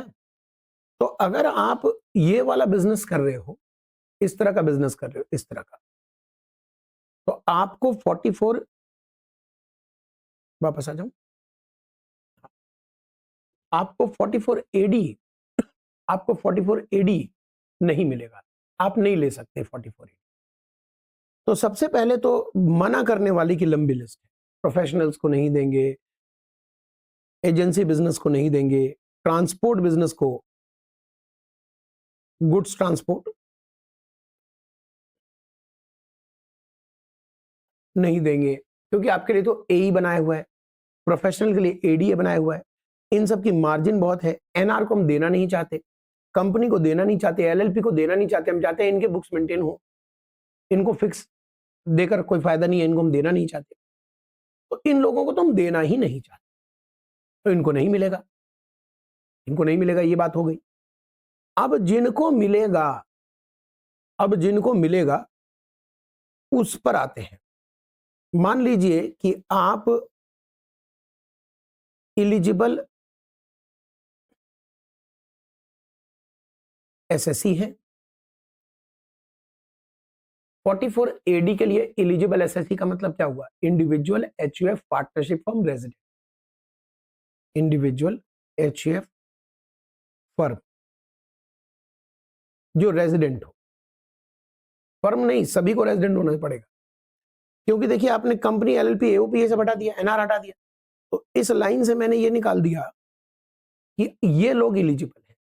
अब इनसे हम कह रहे हैं कि आप एलिजिबल बिजनेस करो, एलिजिबल एसएससी हो, आप एलिजिबल बिजनेस करो, मतलब आप ये सब बिजनेस ना करो, आप ये बिजनेस ना करो, इसके अलावा कुछ करो, तो एलिजिबल बिजनेस हो गया। इनसे हमने कहा कि अगर आपका टर्नओवर अप टू 2 करोड़ है, 2 करोड़ से ज्यादा नहीं है, तो आप 44 एडी ले सकते हो, ठीक। साथ ही साथ इनसे हमने ये भी कहा कि अगर आप अपने टोटल टर्नओवर के 5% से ज्यादा कैश में नहीं प्राप्त करते, तो आप 3 करोड़ के टर्नओवर तक भी ये सेक्शन ले सकते हो। जैसे 50 लाख 75 लाख कर दिया, वैसे ही 2 करोड़ 3 करोड़ कर दिया। तो प्रेजम्पटिव टैक्सेशन के अगर पूछे जाए कि टर्नओवर की लिमिट क्या है प्रेजम्पटिव टैक्सेशन एडी में, तो आप कहना 2 करोड़ भी है, 3 करोड़ भी है, आप कहना 2 करोड़ भी है और 3 करोड़ भी है। अगर आपके टर्नओवर के 5% से ज्यादा आपने कैश में लिया है, तो आपकी लिमिट एडी की प्रेजम्पटिव टैक्सेशन की 2 करोड़ है, उससे ज्यादा अगर टर्नओवर है तो आपको प्रेजम्पटिव नहीं मिलेगा। और अगर आप 5% से ज्यादा नहीं ले रहे हो कैश, तो आपकी लिमिट है 3 करोड़, 3 करोड़ तक आप प्रेजम्पटिव टैक्सेशन ऑप्ट कर सकते हो। बोलो यहां तक क्लियर है? यहां तक क्लियर है? ठीक है। प्रेजम्पटिव टैक्सेशन जब आप ऑप्ट करोगे तो आपके टर्नओवर का 8% हम लेंगे पीजीबी, लेकिन जितना भी आपने बैंक से पेमेंट लिया है उसका 6% लेंगे। तो यहां पर 2 है परसेंटेज, 6 भी है और 8 भी है। 6 लगेगा या 8 लगेगा ये बात नहीं है, 6 भी लगेगा 8 भी लगेगा, दोनों लगेगा। जितना पेमेंट आपने बैंक मोड में लिया है उसमें 6% लगाएंगे, जितना पेमेंट आपने कैश मोड में लिया है उसका 8% लगाएंगे। बताऊंगा बताऊंगा। तो टर्नओवर 6% भी, टर्नओवर का 6% भी पीजीबीपी है, टर्नओवर का 8% भी पीजीबीपी है, देखना पड़ेगा। यहां तक अलग बात हो गई। सबसे पहले एडी किसको मिलेगा ये देखना पड़ेगा। लिखा हुआ है जो भी एलिजिबल एसएससी है, नॉन एलिजिबल को नहीं मिलेगा। एलिजिबल एसएससी को मिलेगा 44 एडी, अगर वो एलिजिबल बिजनेस करते हैं।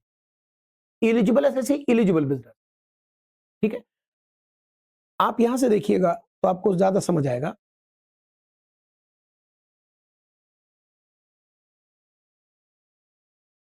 देखिए, आप अगर गुड्स ट्रांसपोर्ट वाले हैं,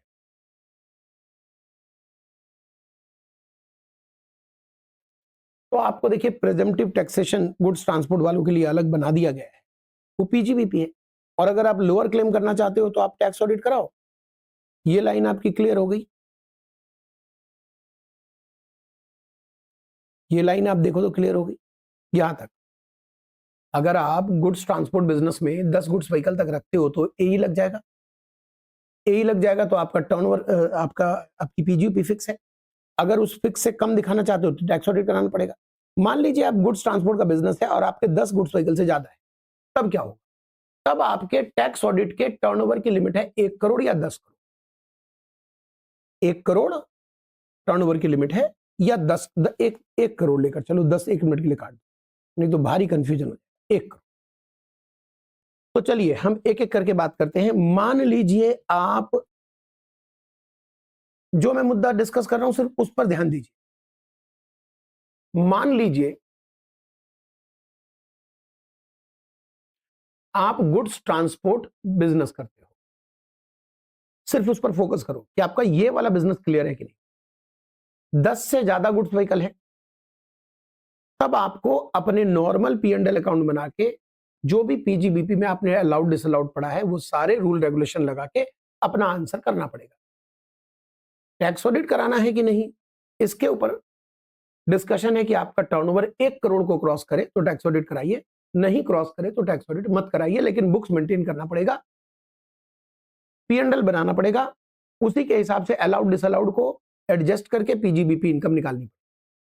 टैक्स ऑडिट कब कराना है? जब 1 करोड़ को क्रॉस कर जाता, 10 करोड़ काट दिया, अभी 1 करोड़ देखे तो दो हिस्से बन गया। आपके पास कोई आया कि मैं जी गुड्स ट्रांसपोर्ट का बिजनेस करता हूं, मेरे बारे में कुछ बताइए, तो आप कहोगे कि पहले ये बताओ कि 10 से ज्यादा गुड्स व्हीकल हैं क्या? नहीं है तो लेफ्ट साइड में आ जाओ, 44 ए लगेगा, तुम्हारी इनकम फिक्स कर दी गई है, इससे कम दिखाना है तो टैक्स ऑडिट कराना कंपलसरी, बुक्स भी मेंटेन करना पड़ेगा। अगर आपके 10 से ज्यादा गुड्स व्हीकल है तो आपको टैक्स ऑडिट कराना है कि नहीं, उसके लिए टर्नओवर 1 करोड़ को क्रॉस करना चाहिए। अगर नहीं क्रॉस कर रहा तो टैक्स ऑडिट मत कराओ, बट बुक्स मेंटेन करना पड़ेगा, P&L बनाना पड़ेगा, P&L के हिसाब से अलाउड डिसअलाउड एक्चुअल आपकी जो पीजीबीपी इनकम है वो निकाली जाएगी, प्रेजेंटिव नहीं है, क्योंकि 10 गुड्स व्हीकल से आपके पास ज्यादा है। तो गुड्स वाला क्लियर हो गया। अच्छा, आप अगर ये लोग हों, आप ऐसे व्यक्ति हैं जो AD नहीं ले सकता, agency business, brokerage, commission, other professional, notified नहीं, नोटिफाइड वाले के लिए तो हमने बता दिया 50 और 75 की लिमिट वाली, NR, कंपनी, LLP, AOP, या ऐसा व्यक्ति जो चैप्टर 6 से पार्ट C क्लेम कर रहा है, जो AD ले ही नहीं सकता, उनको कहा गया है कि आपका टर्नओवर अगर 1 करोड़ को क्रॉस कर जाए तो टैक्स ऑडिट कराइए, बुक्स मेंटेन कीजिए और एक्चुअल पीजीबीपी पे टैक्स दीजिए। और अगर 1 करोड़ को क्रॉस नहीं करता है तो बुक्स मेंटेन करना ही है आपको, टैक्स ऑडिट नहीं कराइए। बुक्स मेंटेन का तो लिमिट बहुत कम है ना, आपने बुक्स मेंटेन का लिमिट देखिए, वो तो ऑलमोस्ट आ जाता है सबको। तो टैक्स ऑडिट मत कराइए, 1 करोड़ को क्रॉस नहीं कर रहा तो टैक्स ऑडिट मत कराइए, लेकिन पीजीबीपी इनकम आपको नॉर्मल निकालना पड़ेगा, P&L बनाना पड़ेगा, एक्चुअल पीजीबीपी जैसे निकलता है वैसे करना पड़ेगा। ठीक, अगर आप मान लीजिए ऐसे व्यक्ति हैं जो एलिजिबल बिजनेस कर रहे हैं और आप 44 AD ले सकते हैं, तब आपका टर्नओवर 2 करोड़ तक अगर है तो आप AD में आ जाइए, और AD के रेट से जो फिक्स्ड 8% और 6% है वो आपकी पीजीबीपी होगी। जितने भी बैंक ट्रांजैक्शन आपने किए हैं उसका 6%, जितने भी कैश ट्रांजैक्शन किए हैं उसका 8% पीजीबीपी लिया जाएगा। 3 करोड़ कब लगेगा वो हमने बता दिया, 2 करोड़ कब लगेगा वो हमने बता दिया।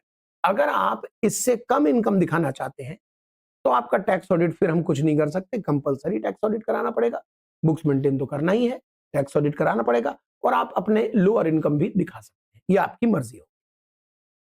अब मैं टैक्स ऑडिट की लिमिट अगर पूछूं, अगर मैं पूछूं कि भैया टैक्स ऑडिट की क्या लिमिट है, तो प्रोफेशनल्स के टैक्स ऑडिट की लिमिट है 50 या 75। अब टैक्स ऑडिट पर आइए। अगर आप यहां आ रहे हैं और लोअर क्लेम करना चाहते हैं तो टैक्स ऑडिट कराना पड़ेगा, कोई लिमिट विमिट नहीं है। अगर आप ADA में आ रहे हैं, प्रोफेशनल नोटिफाइड, लोअर क्लेम करना चाहते हैं वहां से, और आपकी TTIML से ज्यादा है, टैक्स ऑडिट कराना पड़ेगा। आप एडी में आ रहे हैं, एडी में, और आप लोअर क्लेम करना चाहते हैं, टीटीआई से ज्यादा एमईएल है, टैक्स ऑडिट कराना पड़ेगा। इसके अलावा अगर आप एक ऐसे व्यापारी हैं जो अपनी इनकम एडी में डिक्लेयर कर रहे हैं, एडी में 8 या 6%, तो आपको टैक्स ऑडिट कराने की कोई जरूरत नहीं। दूसरे व्यक्ति की हम बात करें तो उनकी लिमिट है टर्नओवर की 1 करोड़।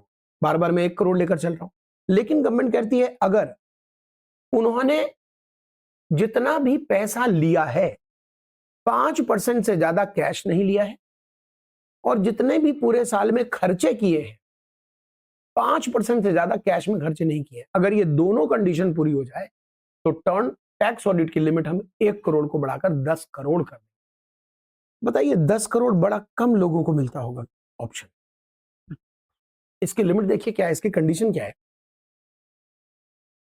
इसकी शर्त देखिए क्या है, इसकी शर्त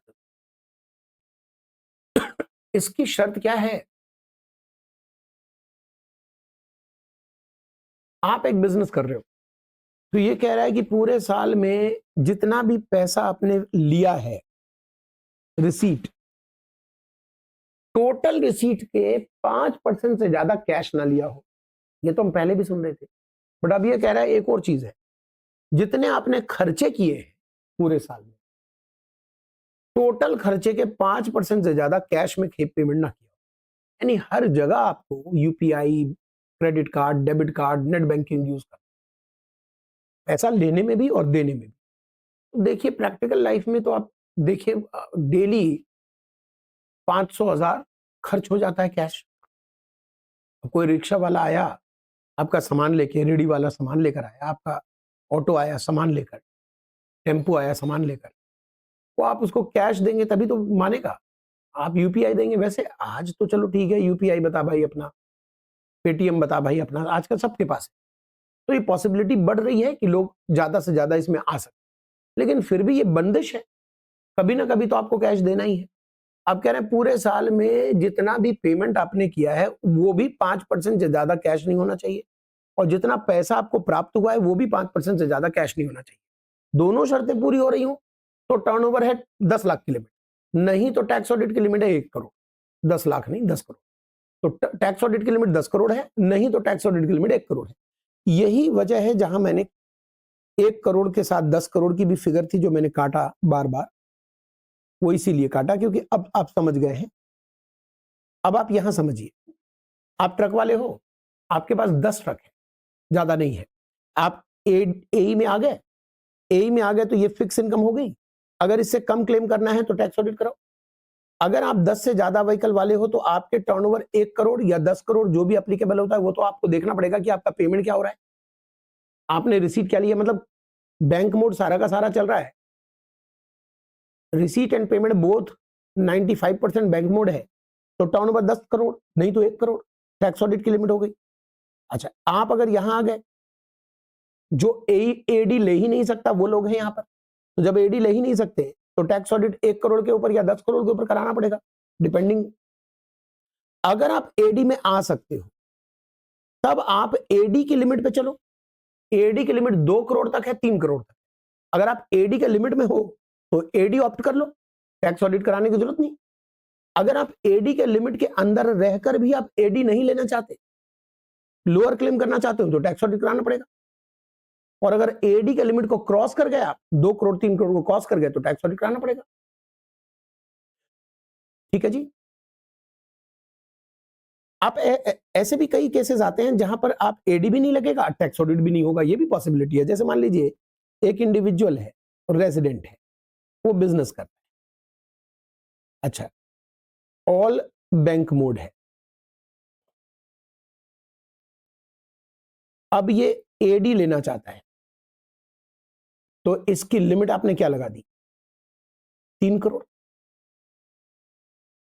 अगर मान लीजिए इसका टर्नओवर 6 करोड़ है, तो 6 करोड़ में आप एडी तो नहीं ले सकते, लेकिन क्या फिर आप टैक्स ऑडिट कराओगे, नहीं, क्योंकि टैक्स ऑडिट की लिमिट 10 करोड़ है, उधर तो लिमिट 10 करोड़ है ना। आप एडी में नहीं आए तो अब क्या हो गया, ऐसा तो है नहीं कि आपको कराना ही पड़ेगा।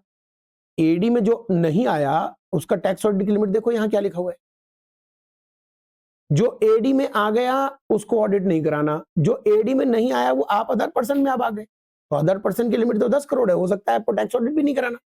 तो कई बार ऐसा भी हो सकता है कि प्रिजम्पटिव भी नहीं लग रहा, टैक्स ऑडिट भी नहीं लग रहा। जैसे आपके पास 10 गुड्स व्हीकल से ज्यादा है, प्रिजम्पटिव नहीं लग रहा, टर्नओवर आपका 1 करोड़ के भी नीचे है, या सारा बैंक ट्रांजैक्शन है 10 करोड़ के नीचे है, तो आपको प्रिजम्पटिव भी नहीं लेना, टैक्स ऑडिट भी नहीं कराना। आप ऐसे कई केसेस ढूंढ सकते हो जहां प्रिजम्पटिव भी नहीं लगेगा, टैक्स ऑडिट भी नहीं कराना, दोनों पॉसिबिलिटी है। तो फिर क्या करना, फिर वही P&L अकाउंट से normal PGBP income allowed disallowed करके करना पड़ता है। ठीक है, यहां लिखा हुआ है कि जहां जहां हम कैश लिख रहे हैं, रिसीट बाय चेक और बैंक ड्राफ्ट जो कि अकाउंट पे ही नहीं है उसको कैश ही मानिएगा, यानी कैश, बियरर चेक और क्रॉस चेक, ये सब कैश की कैटेगरी में आएगा। कैश, बियरर चेक और क्रॉस चेक ये सब किस में आएगा, कैश की कैटेगरी में आएगा। देखो जी, ये तो रटना पड़ेगा। यहां पर लिखा हुआ है, आज थोड़ा ज्यादा समय लग रहा है, यहां पर लिखा हुआ है टैक्स ऑडिट। लास्ट क्लास खत्म करें ना, टैक्स ऑडिट के लिए रूल सरकार ने बनाया 6G। आईटीआर की जो भी ड्यू डेट है, जो आने वाले चैप्टर में आप पढ़ोगे आईटीआर की ड्यू डेट, आईटीआर की ड्यू डेट से 1 महीने पहले पहले की ड्यू डेट होती है tax audit report. Tax audit आप सीए से कराओगे, चार्टर्ड अकाउंटेंट जो प्रैक्टिस करता है उनसे टैक्स ऑडिट कराओगे, उनसे फॉर्म फिल करवाओगे 3CA और 3CB, साथ में टैक्स ऑडिट का फॉर्म 3CD भी फिल होगा। ये दोनों फॉर्म कैसे फिल होते हैं, आप ऐसे आदमी हो जिसका कोई दूसरा ऑडिट भी रिक्वायर्ड है, जैसे कंपनीज एक्ट में आपका ऑडिट रिक्वायर्ड है, कंपनी वालों का, ट्रस्ट वालों का, कोऑपरेटिव सोसाइटी वालों का ऑडिट रिक्वायर्ड होता है। अगर आपका ऑडिट किसी और कानून में भी रिक्वायर्ड है तो आपके लिए जो सीए रिपोर्ट बनाएगा वो 3CA बनाएगा, और अगर आपका ऑडिट नहीं रिक्वायर्ड है कहीं और तो 3CB बनाएगा। दोनों ही केस में ये फॉर्म तो अटैच करता ही करता है, यानी 3CA प्लस 3CD या 3CB प्लस 3CD।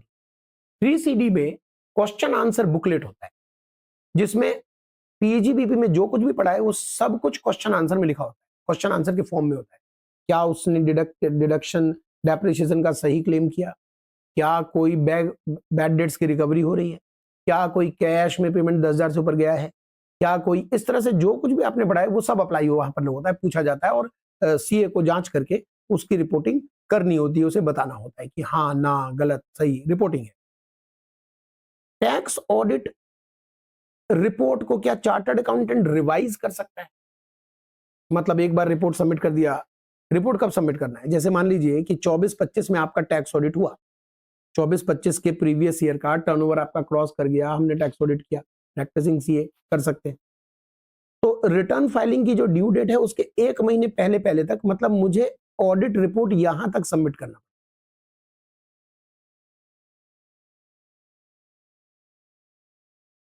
ठीक है, यहां तक ऑडिट रिपोर्ट सबमिट करना पड़ेगा। लेकिन आईटीआर तो मुझे फाइल करना है इसके 1 महीने बाद, काफी समय है आईटीआर फाइल करने की। अब समस्या सुनिएगा, एक सेक्शन आपने पढ़ा है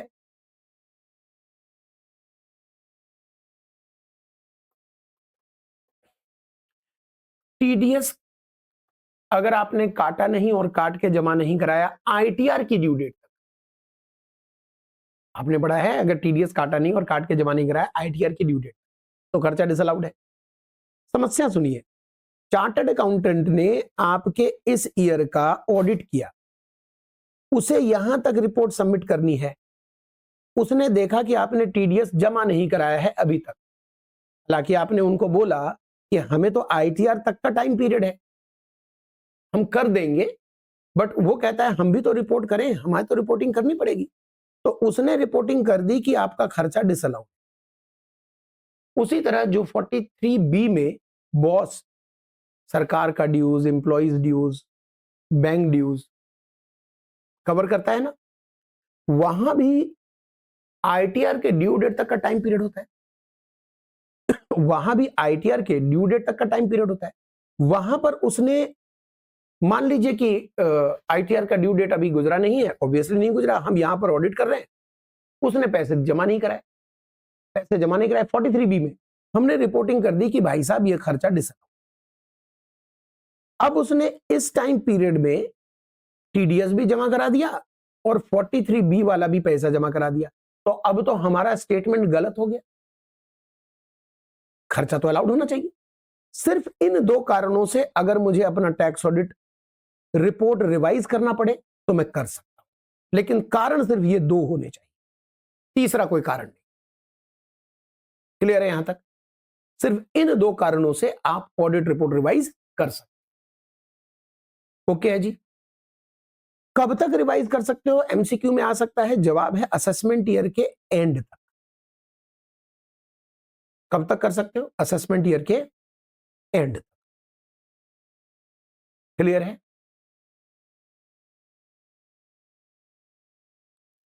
टैक्स ऑडिट की पेनल्टी के लिए एमसीक्यू आ सकता है कि टैक्स ऑडिट की पेनल्टी कितनी लगती है।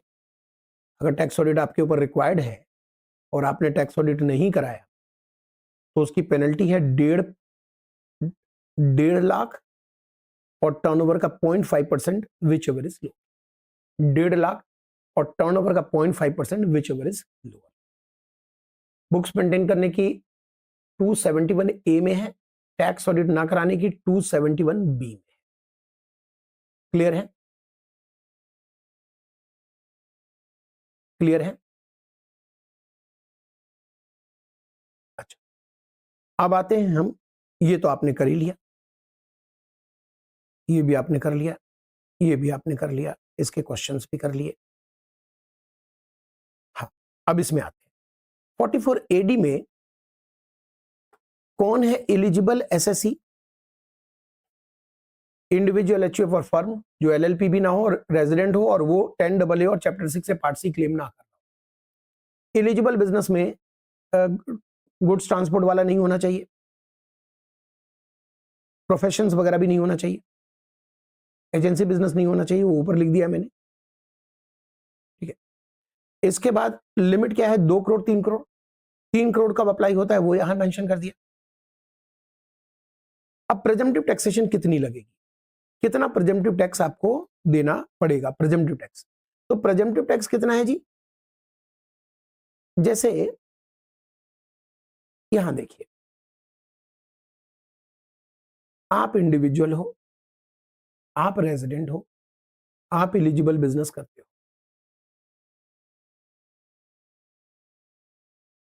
तो आपके टर्नओवर, आपका जो टर्नओवर है वो है 180 लाख। आप आ गए प्रेजम्पटिव टैक्सेशन में, आप अप्लाई कर सकते हो 44AD।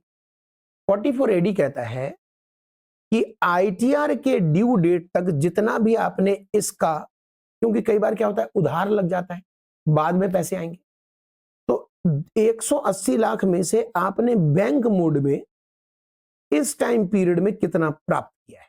इस 180 से मान लीजिए कि आपने 180 में 50 तो कैश में लिया, 60 बैंक में लिया और 70 यहां आउटस्टैंडिंग है। End of the year 70 lakh outstanding है, तो ये तो आने वाले वर्षों में मिलेगा। तो गवर्नमेंट कहती है हम कब तक वेट करें? आईटीआर के ड्यू डेट तक जितना बैंक आ गया वो उठा लो। जैसे कि एक तो ये बैंक उठा लो 60, एक तो आप ये 60 उठा लो जो कि 24-25 के ईयर में ही मिल गया आपको, और 70 में से आपने 20 बैंक मोड में लिया, तो 60 और 20 कितने हो गए जी? 80। 180 में से 80 का 6% ले लो और 100 का 8% पीजीबीपी माना जाए। तो कहने का क्रक्स ये है कि आईटीआर के ड्यू डेट तक जितना भी अपने टर्नओवर का आपने बैंक मोड में पैसे लिए हैं उसका 6%, और जो बच गया टर्नओवर आपका उसका 8% हम पीजीबीपी माने। तो यहां पर 12,80,000 पीजीबीपी आ रहा है। साथ में गवर्नमेंट कहती है कि 44AD में हर कोई आना चाहता है, तो आना तो है, लेकिन अगर यहां से कोई आउट होना चाहता है, कोई कहता है कि मैं लोअर क्लेम करूंगा, तो टैक्स ऑडिट करा के वो लोअर क्लेम कर सकता है। गवर्नमेंट ने कहा कि इसमें एक पनिशमेंट है, अगर आप लोअर क्लेम करना चाहते हो तो फिर आने वाले 5 वर्षों तक आपको 44AD मिलेगा ही नहीं, आपका ऑडिट कंपलसरी हो जाए। जैसे मान लीजिए किसी ने 22-23 में बिजनेस स्टार्ट किया और उसका टर्नओवर 4 करोड़ है, कैश ट्रांजैक्शन है, तो टैक्स ऑडिट 1 करोड़ के ऊपर है तो रिक्वायर्ड हो गया। अगले साल उसका 1 करोड़ 80 लाख है, तो इसने सोचा कि मैं एडी ले लेता हूं इस बार, एडी उसने ले लिया।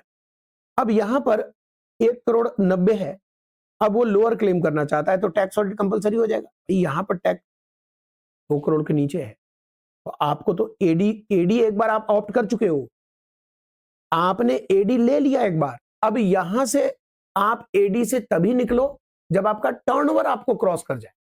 अगर टर्नओवर नहीं क्रॉस हो रहा है फिर भी आप लोअर क्लेम करने के चक्कर में एडी से निकलोगे तो पनिशमेंट यह है कि आने वाले 5 साल तक आपको हमेशा प्रिजम्पटिव टैक्सेशन से बाहर रहना पड़ेगा और टैक्स ऑडिट कंपलसरी करवाना पड़ेगा। बोलिए, बात समझ आई? आई गेस कि आपको बात समझ आ गई होगी।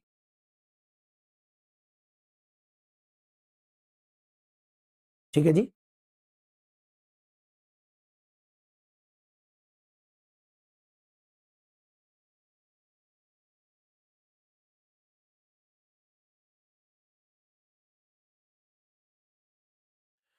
डन।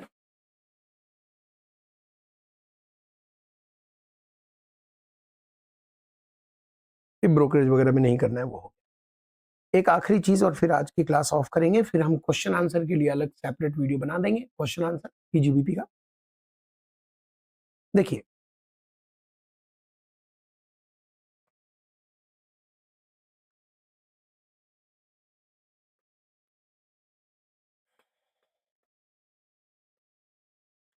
यहां पर जब हम फिक्स कर देते हैं इनकम, तो इसका मतलब होता है कि जो 28 से 44 के प्रोविजन है वो सब अज्यूम्ड की लग गए हैं, अलग से नहीं लगाना। जैसे अनएब्जॉर्ब डेप्शन आपको सेट ऑफ करने नहीं मिला, डेप्रिशिएशन आपको अलाउड नहीं हुआ, कोई खर्चा अलाउड डिसअलाउड भी हम नहीं करते। मान लीजिए आपने कैश पेमेंट कर दिया 20,000 रुपये और हमें खबर लग गई आप प्रेजेंटिव में आ रहे हैं, आपने 20,000 का कैश पेमेंट कर रखा है, तो कोई बात नहीं, कर रखा है तो क्या हुआ, हम डिसअलाउड थोड़ी कर पाएंगे, हमने तो इनकम ही आपकी फिक्स कर दी है, तो उसमें अलाउड डिसअलाउड तो कुछ होगा नहीं। तो अलाउड भी समझ लो हो गया, डिसअलाउड भी समझ लो कि पीजीपी के सारे नियम लगा दी, कुछ और लगाने की जरूरत नहीं है।